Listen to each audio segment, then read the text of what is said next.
about your introduction to and your earliest memory of social VR? Yeah, so social app is nothing new to me.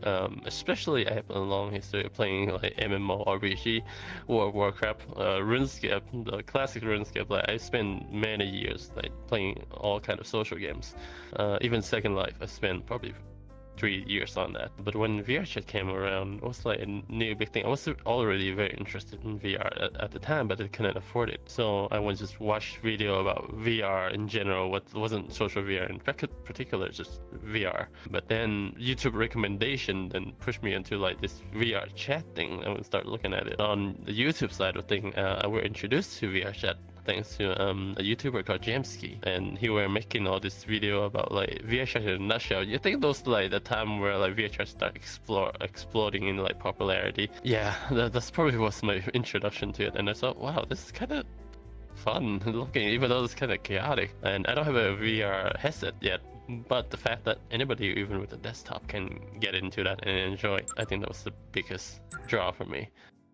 I started the VRChat. It's 2021. I went to the place to talk in the English. So yeah, VRChat has a worldwide people. So I think that is a really good place to practice speaking English. My earliest memory is the Japan Shrine. Name has a Japan, so I think Japan Shrine has a lot of Japanese people, but nobody is there. So I was so confused. That is my earliest memory. Japan Shrine has a lot of the kind of people, so Taiwanese teach me how to play the VRChat in English. Yeah, my earliest memory is English.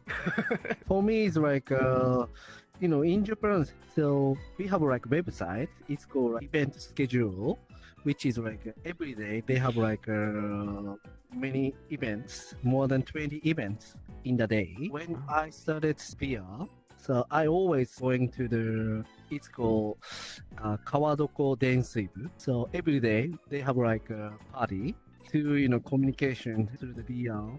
I supply this many people sleeping where the head-mounted display, and it's quite an interesting culture.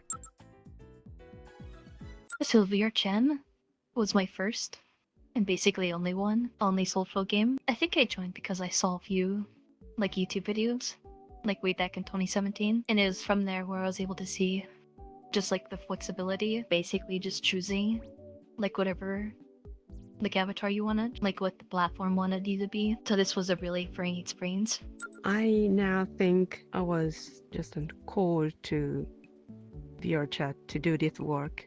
So introduce the Japanese culture or Japanese musicians or performers to international audience.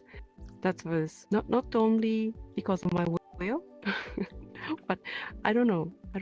But somehow I'm here, and I do that kind of things. So it's going. It's circumstance, the people that I met, that brought me to this place today. So it's really more about, the connections that I've made in VR, and not so much having a purpose, but more being able to help everyone around me. What inspired you to start this group of VR Japan tours, and what inspired you to give these tours to help people enjoy Japan? In March, I saw a lot of the world has launched. That world has Japanese traditional contents like photogrammetry and udon gimmicks to enjoy the Japanese traditional. But it's not famous. It's not getting popular because Japanese know the Japanese culture, so. Yeah, of course we enjoy that, but it's okay, I know that. And otherwise, I know a lot of people interested in the Japanese culture in the VRChat because anime or manga, something like that. It's not good. How can I say that?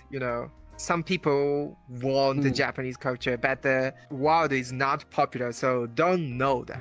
It's not good, right? I think I have to start a VR Japan tours like that. Yeah, in Japan, like we have like many contents, but not like interactive between the like Japan and Western or European or Asian cultures, mixing.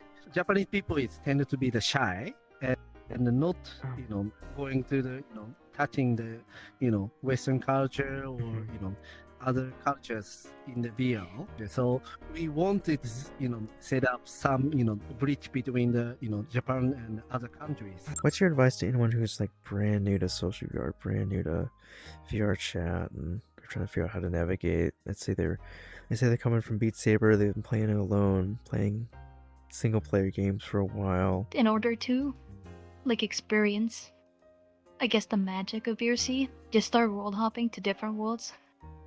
Like, don't stay in one place for too long, because just being able to see the different worlds that people make just adds to the social ability, because you can converse with someone about the world, and it's always something new.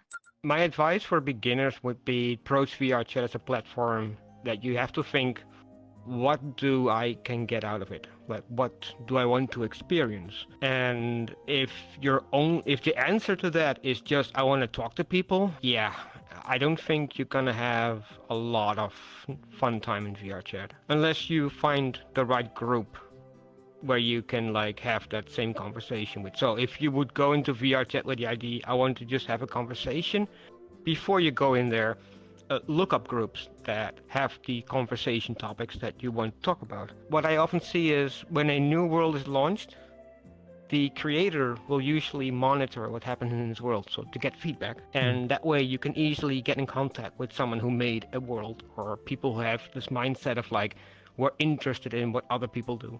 I get the experience that in those worlds, usually you'll find people that have the similar mindset that could be up your alley. That's the wonderful thing about VR, right? It can be a form your anxiety and your stress, but it can be a form of escape, and it can be a form of healing. So it's all about the balance. It's all about knowing what is appropriate, what is moderation, what is appropriate for your situation. Always keep in mind that don't use it as the only form, the only place that you can run away to, but also use it as supplement to what you need to do in real life. Because for me, yeah, I ran away in real life, I escaped to VR, but also I was starting to try to take care of myself, wake up early, eat the healthy meal, start working out and stuff, and those were a critical part of healing.